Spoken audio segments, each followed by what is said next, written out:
Today's story is that of a young woman who was found on February 14th, 1982, along a quiet stretch of Interstate 40 near Williams. Now, this is also in Arizona.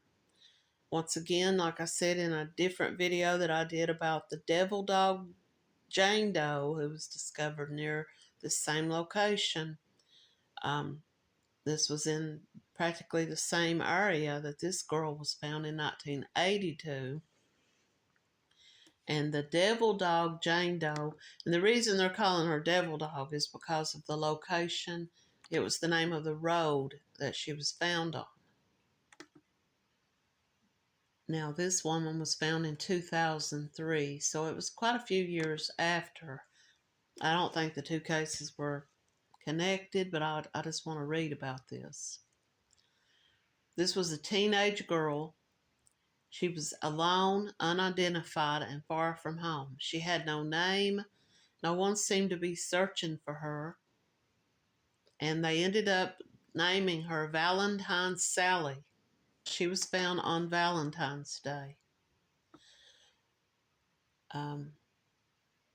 No missing persons reports in any area near this area matched her description.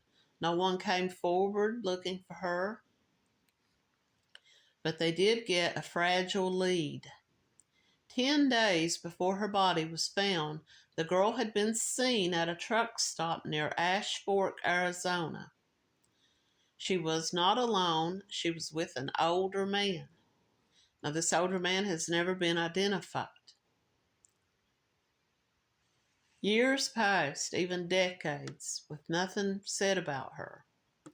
But investigators refused to let her case disappear.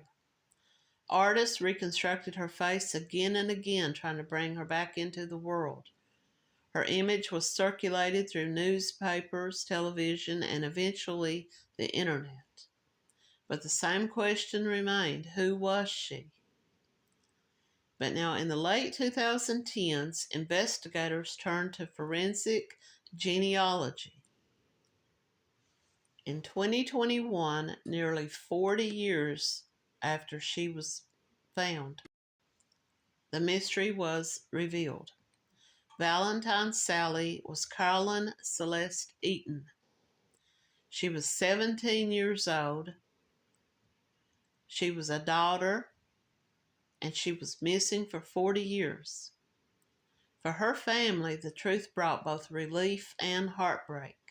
They had spent all these years never knowing what happened to her. Now, one question remains: who killed her? Her killer has never been found.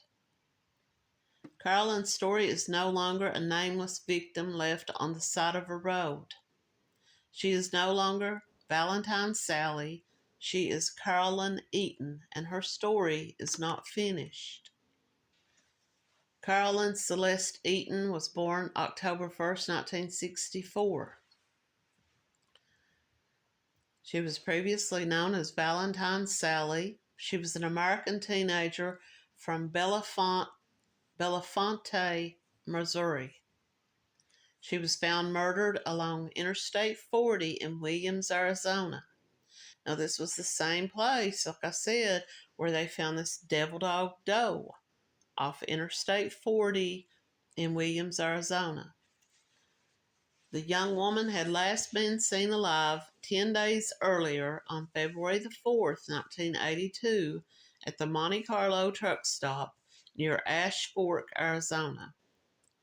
Despite efforts to identify her and solve her murder, the investigation became a cold case. Numerous efforts were made to determine her identity. They used facial reconstructions. They used what they had available to them at the time. But as DNA advancements came about, and genealogy, genetic testing, they were able to determine her identity. Now, she was last seen on December the 25th, 1981. She was 17. Her cause of death was suffocation. and she's now been buried in Mountain View Cemetery in Williams, Arizona. On February 14, 1982, the decomposing body of a young woman was found by an Arizona state trooper searching for a tire that came off of a truck and had rolled off I guess it had rolled off of the highway. She was laying face down under a cedar tree. The victim was found dressed only in size 8 or 9 blue jeans, a white sweater with thin red stripes, a size 36C white bra, and a white handkerchief lay on the ground nearby. The victim's jeans had torn belt loops, suggesting that someone had used these belt loops to drag her 25 feet off of the roadway. She was wearing no shoes or socks, and these were not found anywhere near her body. Valentine Sally was estimated to be 5 feet 4 inches tall, weighing about 120 pounds. Her eyes were described as blue by witnesses who saw her at the truck stop this day, 10 days earlier. Her hair was somewhat long and was either a strawberry blonde or blonde. The medical examiner determined that Valentine Sally had been murdered. Well, she couldn't have been murdered more than at least 10 days earlier when she was last seen. The cause of death couldn't be determined due to composition and insect-wildlife activity. However, the medical examiner believed that she died from suffocation or asphyxiation because her hyoid bone wasn't broken and there was no other trauma to her body. Her right ear was missing due to being torn off by wildlife. The autopsy also revealed that a left lower tooth had been drilled in preparation for a root canal about 1 week before she died. So it looks like that this would have been something. If she was seen in Arizona 10 days prior to her death, prior to her being found, and the tooth had been drilled 7 days prior to, or they estimated it. This would have been something that they could have looked into. Tooth number 19 had been drilled in preparation for a root canal about a week before she died. A dissolved aspirin was located in that tooth's cavity, so it looks like that it had to have been done somewhat locally if she was seen at this truck stop 10 days prior to her death, or the discovery of her body. So someone in that area, some dentist nearby there, had done this dental work on her tooth. And it looks like that they could have put that out to the newspapers and to the public and asked if any dentists remember a girl of that description coming in and having a tooth drilled for a root canal. According to the Doe Network, a Northern Arizona University student believed that he gave a ride to this girl matching her description on February the 2nd, 1982. The girl told him that she came from Phoenix, where she was living with some friends and working in a restaurant. She also said that she needed to go to New Jersey and that she was planning to head to the truck stop near Flagstaff to catch a ride. On February 4th, 1982, a witness named Patty Wilkins saw Valentine Sally entering the Monte Carlo truck stop with a much older truck driver. Wilkins said it was unusual to see a teenager that time of morning, as most of them were in school, so the girl really stood out. She said she even spoke to the girl and asked her if she was safe and if she wanted to stay there at the truck stop with her. And Valentine Sally said no, she had to go with this truck driver because she was trying to get a ride back home. This witness says that the man ordered breakfast, but Valentine Sally didn't eat. And that was probably because of the toothache. And she said that the man that was with her even expressed, that she was having this toothache. Now, Wilkins says that she gave the girl the aspirin and told her that if she put the aspirin right down into the tooth, it could help. So now it's believed that Sally or Carolyn died sometime within a few hours after being seen at this truck stop because the aspirin was still undissolved in the tooth. And she was able to identify Valentine Sally as the girl who had come to the truck stop that day. She even described her clothes that she was wearing. This concerned this woman enough that she paid attention to the details of this girl and the interaction that she was having with this truck driver. She was concerned enough that she even asked the girl, "Are you safe? Do you want me to help you get away from this person?" So in July of 1984, Valentine Sally was misidentified as Melanie Cutlip, who was a runaway from Florida. Cutlip had been reported missing by her mother in 1980. Now they believed that Valentine Sally was this Melanie Cutlip. But her mother refused the body, saying that this was not her daughter. And eventually, Cutlip was reunited in Jacksonville, Florida in the summer of 1986. There were several other reconstructions, facial reconstructions, that were created that led to this misidentification. A sketch of the victim was made 4 days after she was found and was given to the National Center for Missing and Exploited Children.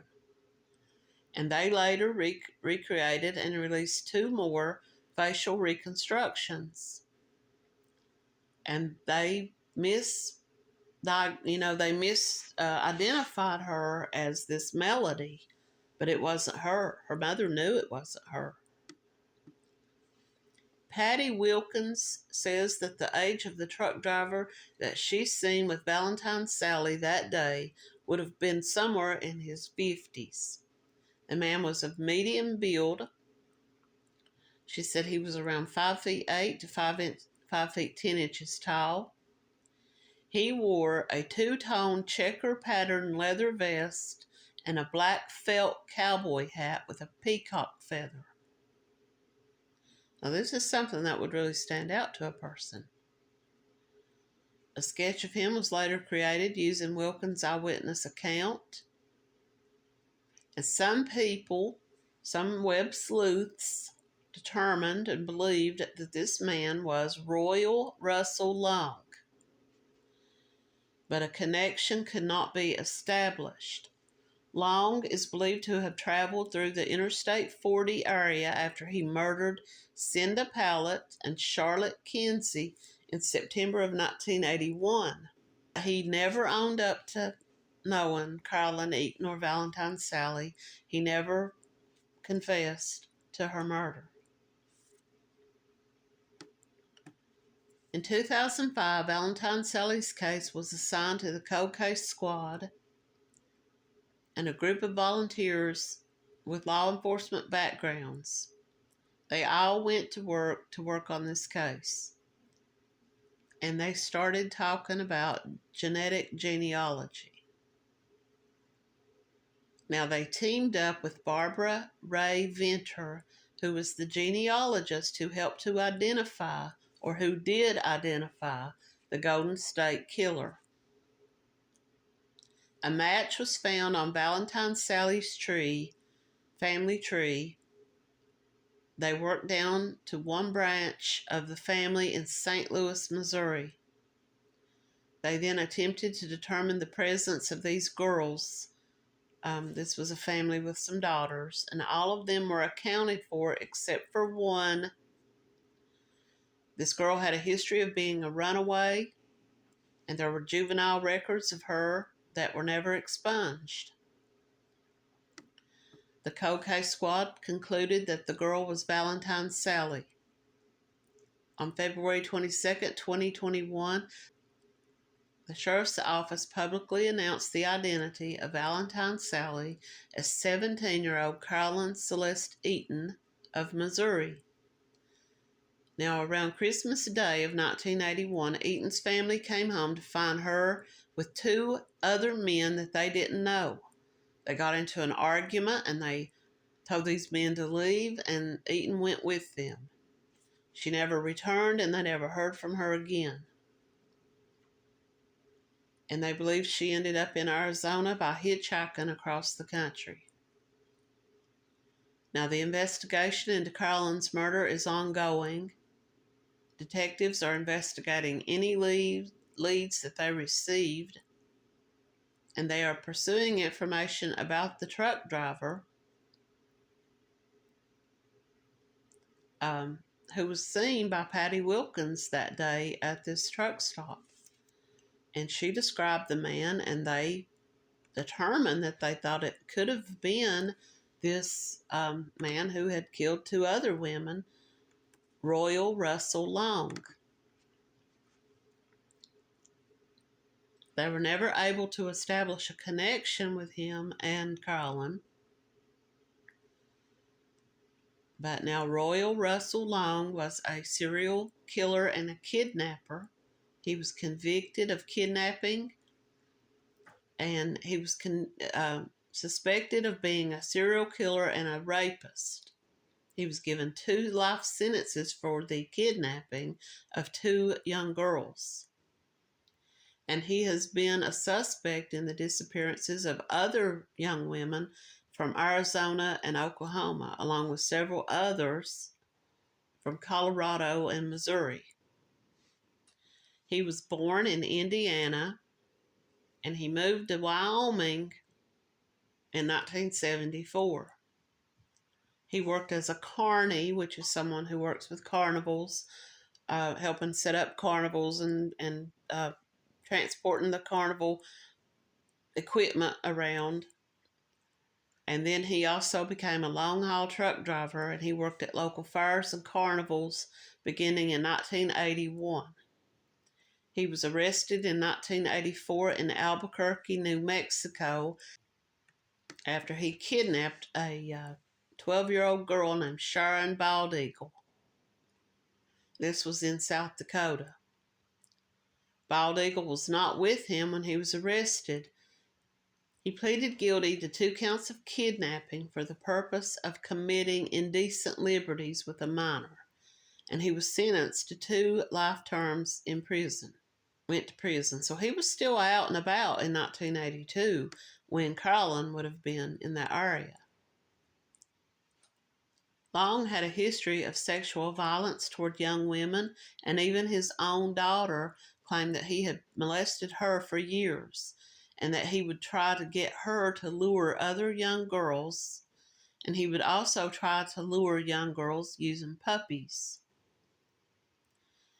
He would also offer children stuffed animals,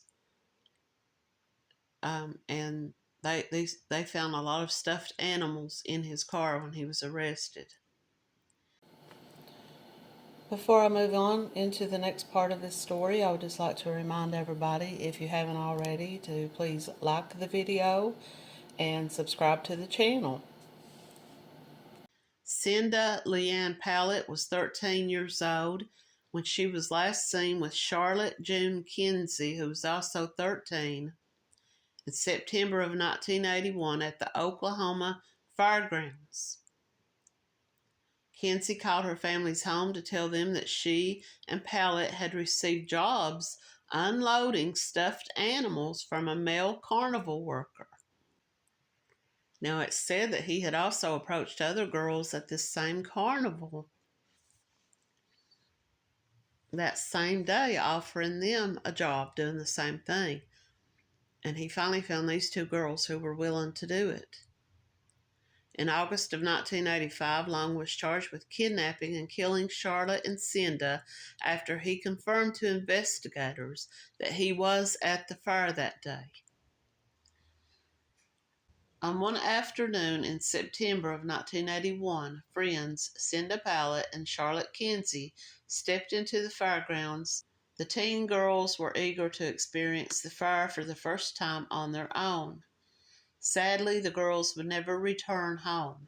At 13 years old, Charlotte was 5 feet tall with blonde feathered hair and blue eyes. Cinda, who was also 13, had dark brown hair, but she also had blue eyes and also stood 5 feet tall. At around 5 p.m. that day, Charlotte called her mother and told her that she and Cinda had been offered jobs at the fair, helping a carnival worker unload stuffed animals. Her mother agreed that it would be okay if they did that and told her to make sure she called her back later that night. Cinda's mother instructed her daughter to do the same. The girls were last seen at the fairgrounds at about 5:30 p.m. By 9 p.m., when neither of the girls had called home, their parents called the Oklahoma City Police Department to report them missing. But these girls' moms both said that both girls were very good about calling home when they were told to. Neither of them were known to be sneaky or, would not call home, tell their mom what they were doing or where they were at. If their mother said call by 9 p.m. and they didn't, they knew something was wrong. In the following days, a dedicated task force was formed to help look for the girls. Officers patrolled the fairgrounds looking for any signs of the girls. Family and friends hung up flyers of the girls, hoping that someone remembered seeing something. But no one had any idea that this was only the beginning.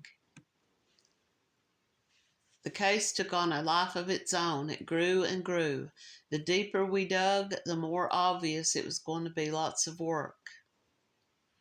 Following the girls' disappearance, 2 teenage boys came forward and told police that they might have some information. According to the boys, they said a man had driven them as well as the girls to a truck stop off of Interstate 40.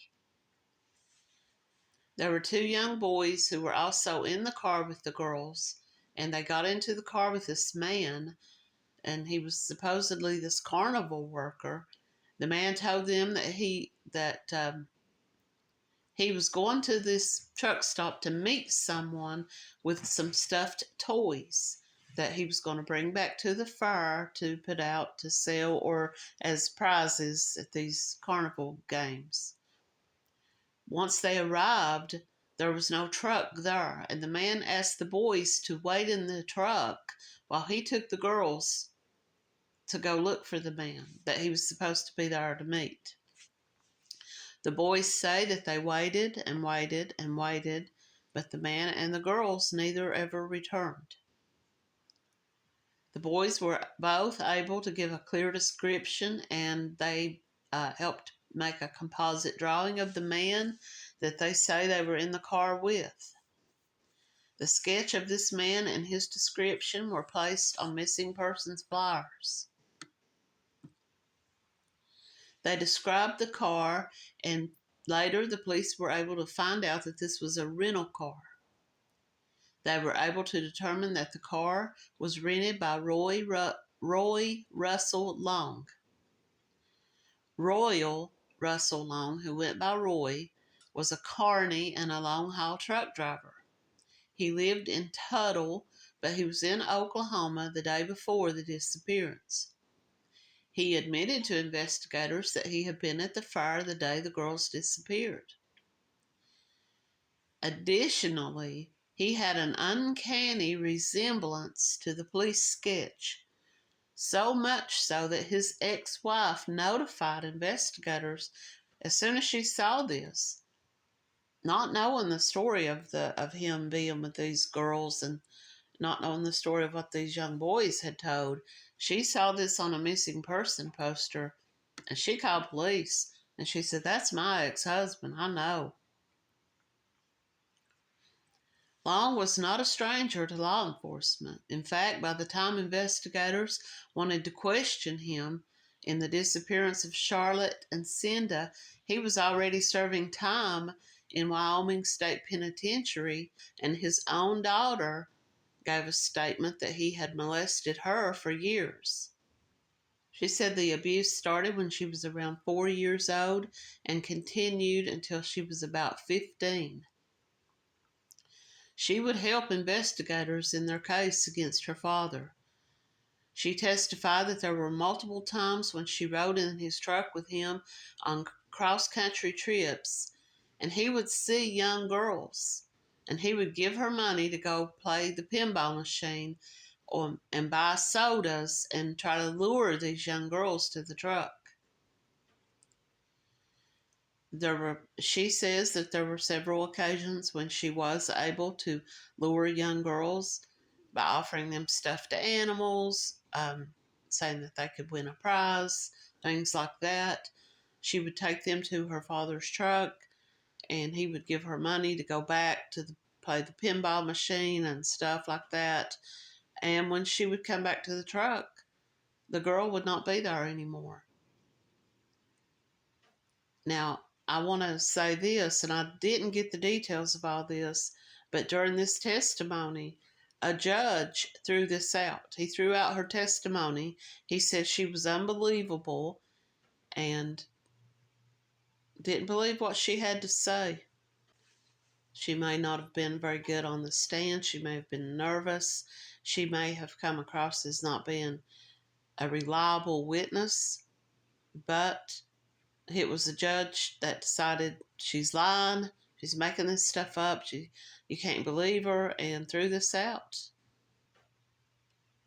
According to Long's daughter, she told police that her father had told her that he could never be sexually satisfied by anyone over the age of 13. That he had told her that he would never be sexually satisfied by anyone over the age of 13.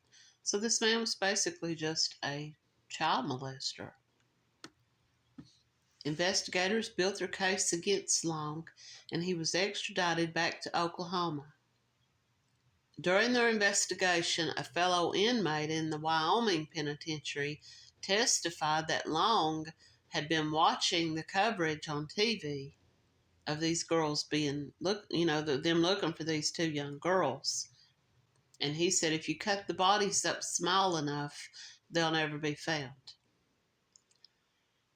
And he had served time in California for another crime.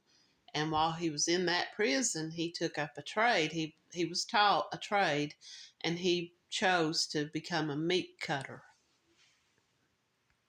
Now we get back to Carolyn Eaton. She was 17 years old, and we know her history that she was discovered dead in 1982 in Arizona, last seen at a truck stop with a truck driver, and it's suspected that Long was the man that the waitress saw with Carolyn Eaton that day. He is believed to have traveled through Interstate 40 after he murdered Pallet and Kinsey in September of 1981.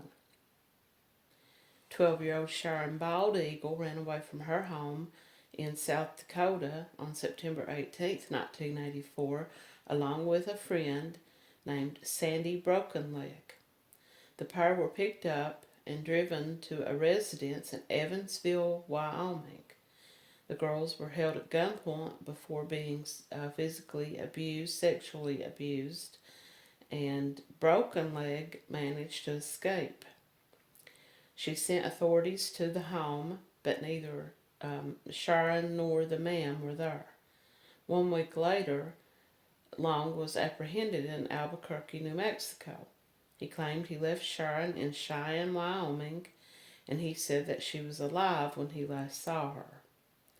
Long was given 2 life sentences after entering a guilty plea to 2 counts of kidnapping with the intent to engage in indecent acts.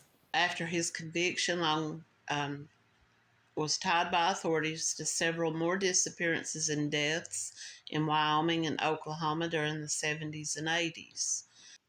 Now, on July the 4th, 1974, 19-year-old Carlene Brown was last seen in Wyoming. She had gone to the fairgrounds of the Little Britches Rodeo with her friend Christine Gross, who was also 19.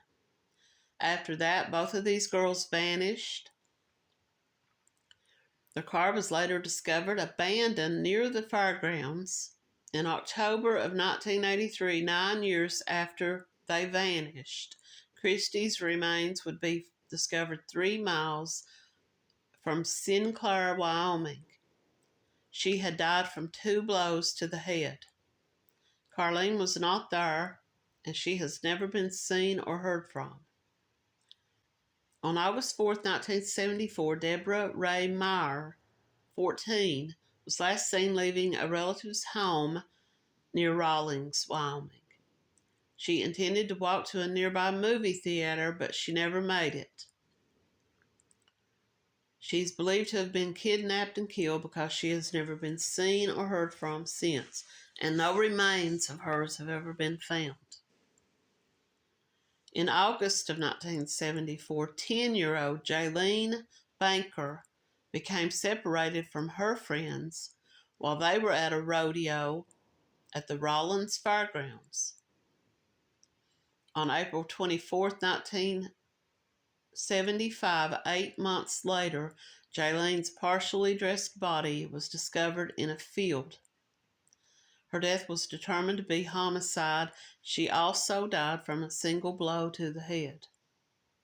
She was identified using dental charts. Now, some other cases that are believed to have been connected to this man.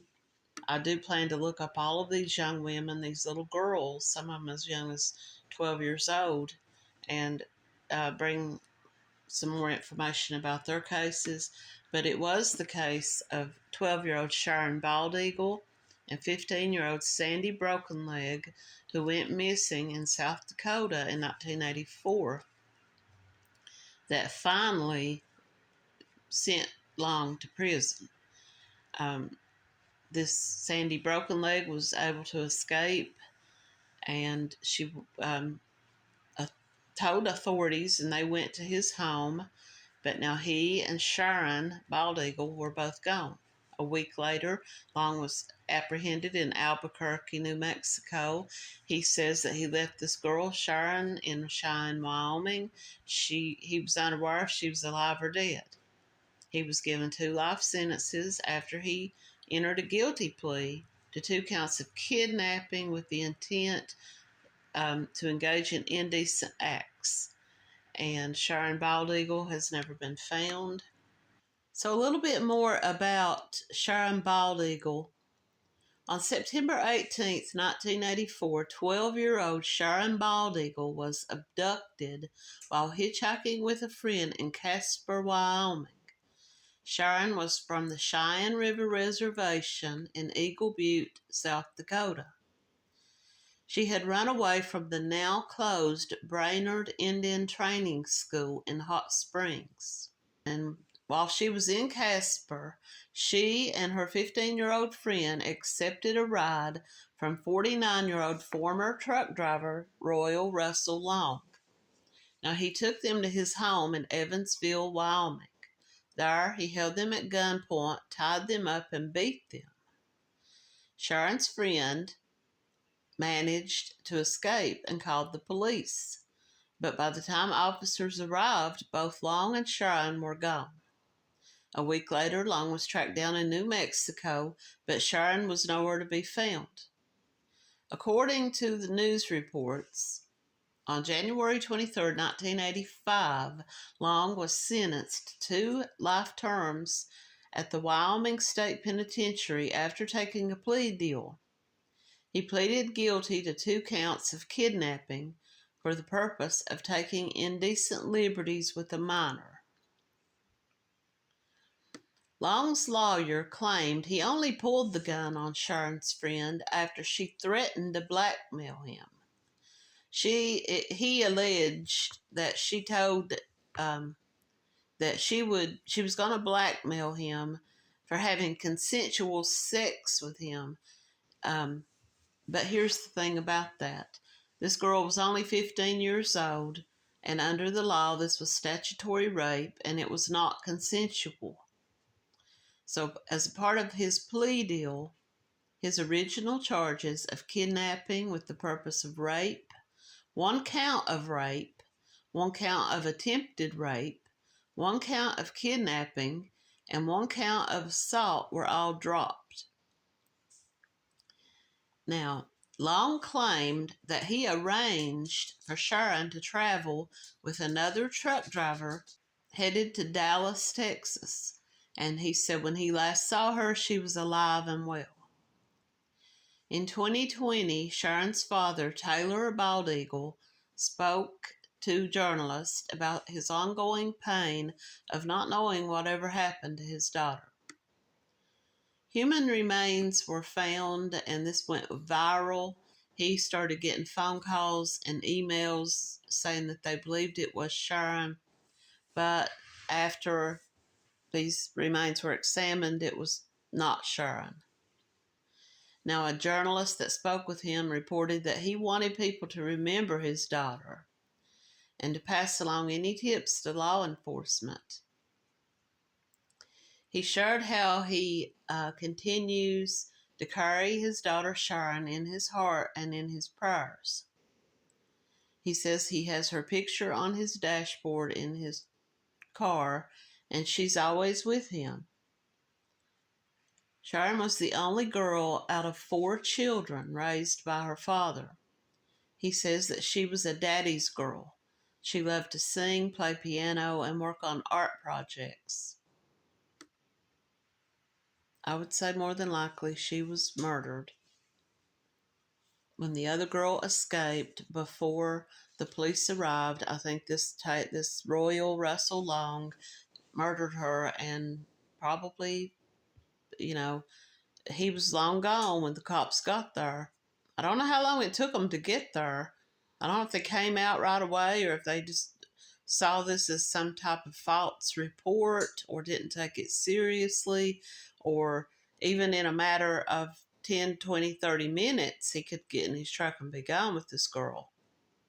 And I believe he murdered her and disposed of her body somewhere. He was found and picked up. In New Mexico. So anywhere between Wyoming and New Mexico, he could have disposed of her body. And I personally believe that that's what happened, despite that her father wanted to keep hope alive. Sharon was 12 years old when she disappeared. She was 5'3" tall, 110 pounds, with black hair and brown eyes. She has pierced ears, and she was last seen wearing a black and yellow tiger striped shirt. She was carrying a red bag and had on black shoes. If you have any information on her disappearance, you can contact the Fall River County Sheriff's Office at 1-605-745-4444. In August of 1985, Long was charged with kidnapping and killing both Charlotte and Cinda after he confirmed to investigators that he was at the Oklahoma City Fair on the day the girls were kidnapped. Several eyewitnesses identified him and said he was the man that had approached them. And using forensic testing, they found hairs in his car and at his home that they believed belonged to Cinda. Well, they did belong to Cinda. They were identified as having belonged to her. However, the charges against him were dropped in December of 1985 after the judge disregarded the testimony of Long's daughter. Now, neither of these 2 girls were ever found, but Long is the main suspect in their disappearance. And so brings us to the conclusion of the stories. And the original story that I started out doing about Devil Dog Doe,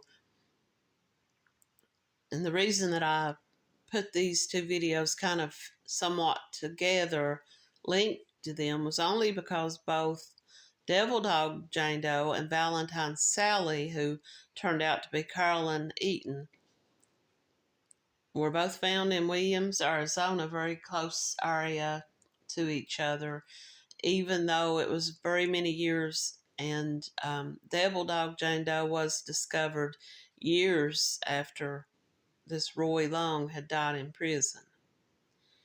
So unless it was some type of coincidence, copycat maybe, or someone remembered hearing about this girl being found there and thought this would be a good place to dump a body, I don't think Devil Dog and Carolyn Eaton had any, association.